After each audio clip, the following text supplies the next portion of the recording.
Hei, jeg heter Nina. Dette mitt syrom og velkommen til serien min Nina Syrom. I dag tenkte jeg skulle vise dere noe som viktig for meg personlig. Og det å prøve å ha et system på hva jeg ønsker å sy generelt. Altså, hvordan jeg på en måte arkiverer rekkefølgen på plagg som jeg ønsker å sy for å prøve å få en plan i garderoben min. Jeg liker å skrive for hånd, så jeg liker å ha dette i en bok, og jeg skal vise dere. Jeg har hatt det for strikketøy i mange år.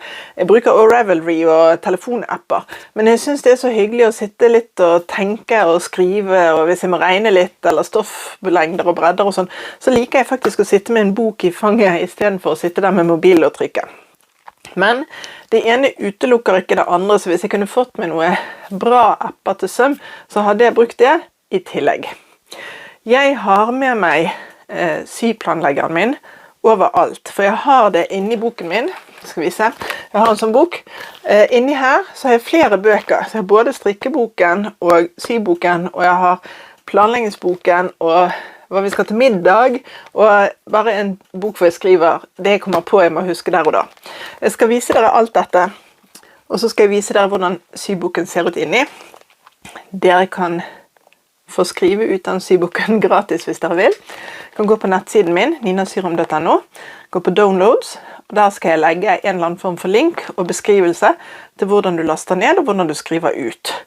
Så det skal jeg få ordnet, sånn at du kan gjøre det selv hvis du vil ha det. Jeg skal også vise hvordan jeg lager disse bøkene som jeg da har inni her. Så alt kommer nå.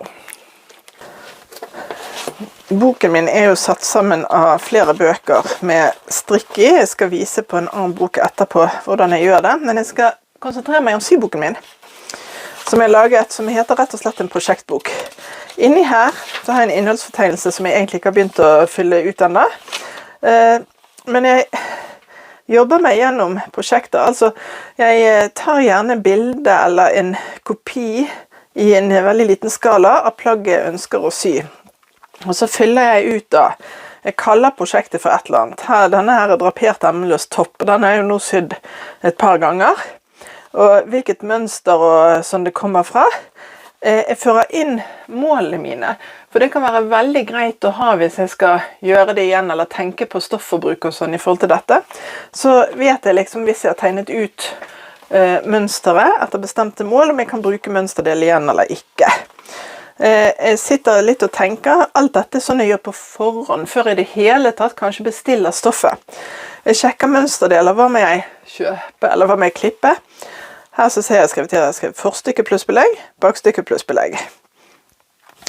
Og her nede så har jeg endret det, for jeg har tatt hele denne til stoff, så du kan ha notater av stoffet ditt, men her har jeg altså ført inn at dette stoffet, det har jeg fått fra Meretes Atelier Lysthuset, og jeg har tatt en liten bit av den jerseyen, og bare teipet inn, og det er en viskose jersey.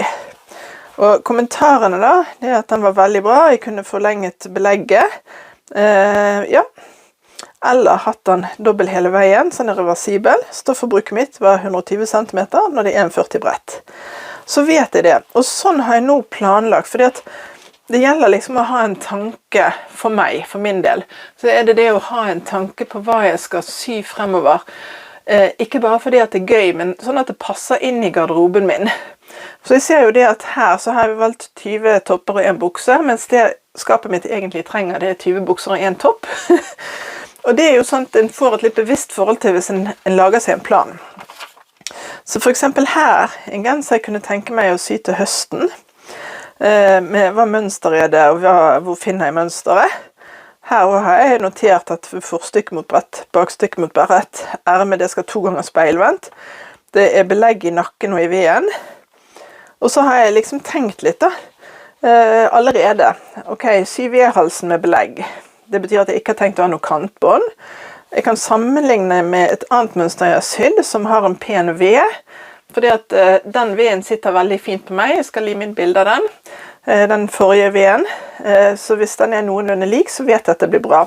Og ermelengden kan jeg sammenligne med en bluse jeg har sydd, bare sånn for å se hvor langt ned på armen går det. Og så har jeg skrevet her på stoff da. Så har jeg skrevet, ok, kanskje ull. Så sånn har jeg gjort med alle de modellene som faktisk er realistiske at jeg har tenkt å sy da. Sånn at jeg slipper å sitte og bla og lete. Sånn sitter jeg og tenker og koser meg om kvelden, men kanskje egentlig ikke har energien til å sitte på syrommet. Da sitter jeg og planlegger. Og jeg tror faktisk, jeg skal bare vise dere et skjørt her, som jeg fant som var så kult. Det var litt enkelt, men helt greit. Det skjørtet der og tror jeg må komme litt tidlig opp i listen min. Så det skal jeg i gang og tenke litt på mønsterdeler. Jeg har gjort dette faktisk i mange år for strikking. Så når jeg har laget egne strikkemønstre, eller bare strikket et prosjekt, så har jeg laget meg en sånn bok selv. Hvor det er liksom prosjekt, og hva mønster er det? Når startet det og ble ferdig? Hva størrelse er det? Hva farge har jeg på garnet? Altså både fargenummer, innføring og mengde.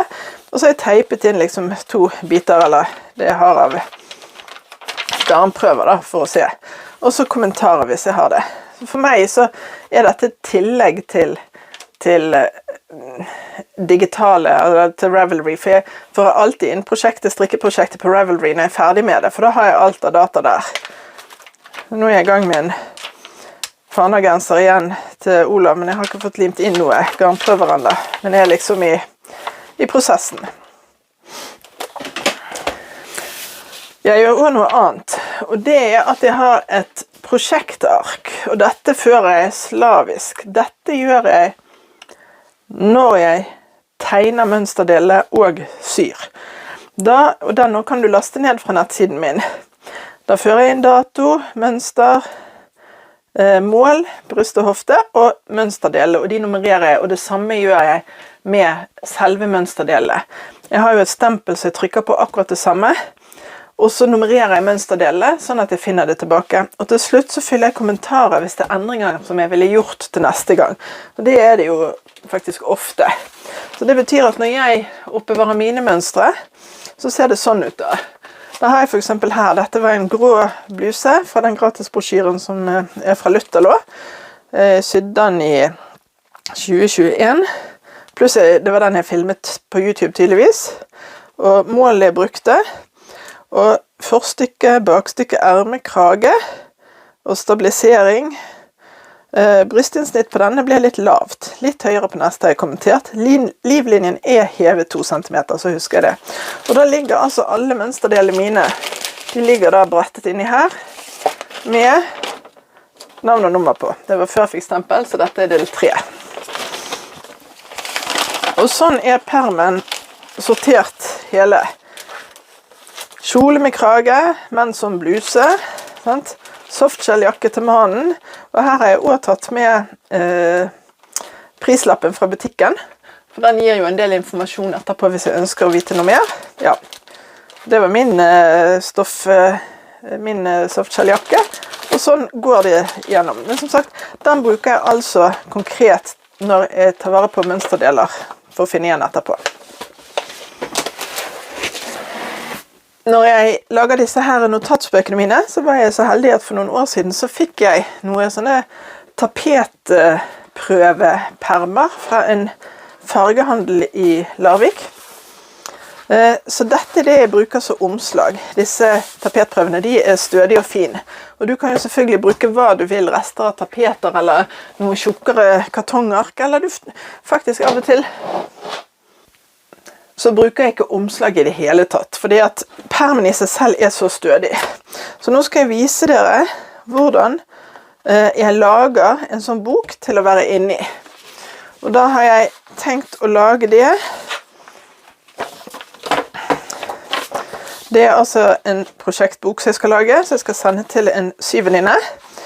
Dere vil finne 2 filer under den delnastingen. Den ene filen, det er altså forsiden.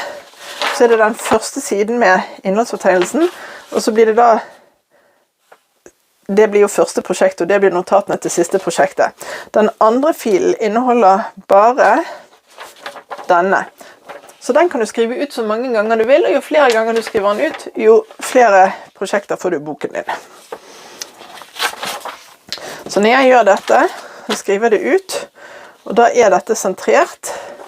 Så tar jeg en bit av denne her tapeten. Og nå ser jeg at jeg har klippet langs den kanten. Så jeg vet at den kanten der er vinkelrett. Så det jeg gjør nå, det er at jeg samler papirene mine her.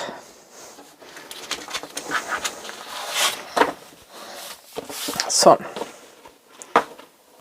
Der. Sånn. Så har jeg en stiftemaskin som stifter inn på A4. Og hvis du ikke har det, så finnes det sånne her små stiftemaskiner som du kan snu. Jeg skulle egentlig heller ha tak i det enn denne her lange, for den tar litt plass å passe på. Så jeg bare, rett og slett, og det er ikke mange du trenger, 2 holder.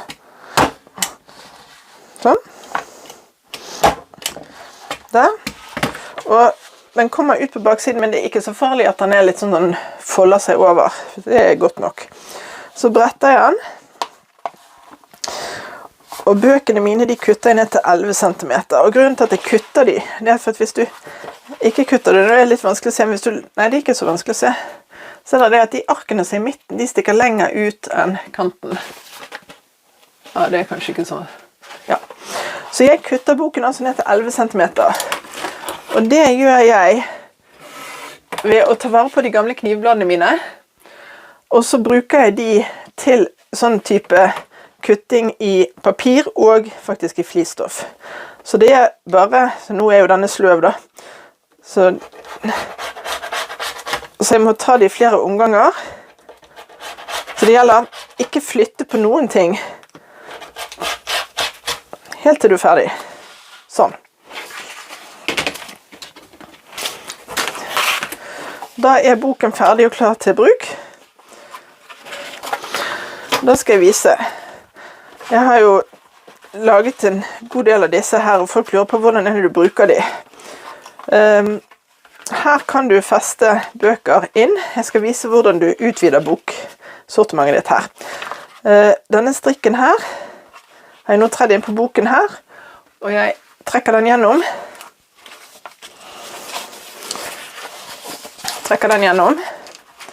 Da fikk jeg 2 bøker inn på ett strikk. I tillegg så kan jeg også her sette inn en bok, sånn at på ett strikk så kan jeg få 3 bøker. Og her velger jeg da bare å ta en bok, sånn. Og når jeg da lukker den sammen, sånn, så har vi en strikk til, som går rundt, og dermed er alt på plass på ett sted. Det er et system som for meg funker veldig, veldig bra. Da har jeg kontroll. Dere ser jo, altså dette er jo min hvor stor den er. Jeg pleier å ha ganske mange bøker i den. Jeg tok ut en del av de som var private nå. Men det er sånn jeg har vel holdt på med dette i 8 år. Jeg ble tipset av en venninne. Hvis du vil se mer om dette på nettet, så kan du lete opp noe som heter Midori. Det er et sånt japansk journalsystem. Og jeg synes dette er helt genialt. Som sagt, dette funker for meg. Hei, har du vært med meg helt til nå? Jeg håper du ble motivert til å lage en egen plan for din egen garderobe. Fordelen for meg ved å gjøre det sånn, det er det at jeg har et litt mer bevisst forhold til hva jeg kjøper av stoff, for jeg har en liten plan for hva jeg ønsker å bruke stoffet til. Ikke minst hvis jeg har klart å tegne ut mønsterdeler og regnet ut hva jeg trenger, så vet jeg jo, for jeg har denne boken i vesken, hvor mye stoff jeg trenger hvis jeg plutselig kommer over et knallkjøp. Så kan jeg kjøpe da 1,20 meter hvis det er det jeg trenger. For noe av det beste jeg vet med søm, det er at jeg kjøper et stoff og bruker opp hele. Jeg synes det er helt forferdelig å ende opp med sånn 30 cm rest som jeg ikke vet hva jeg skal bruke til. Så for meg så er dette også en måte å så komme i på en måte den stoffmengden som jeg trenger. Jeg håper at du har lyst til å fortsette å følge med meg her på YouTube. Klikk på abonner og på bjellen, så får du varsler neste gang det kommer film, og hver gang det kommer film. Jeg er også veldig glad hvis du har lyst til å følge meg på Instagram, Nina Syrom der også. Så ses vi snart igjen. Ha det bra!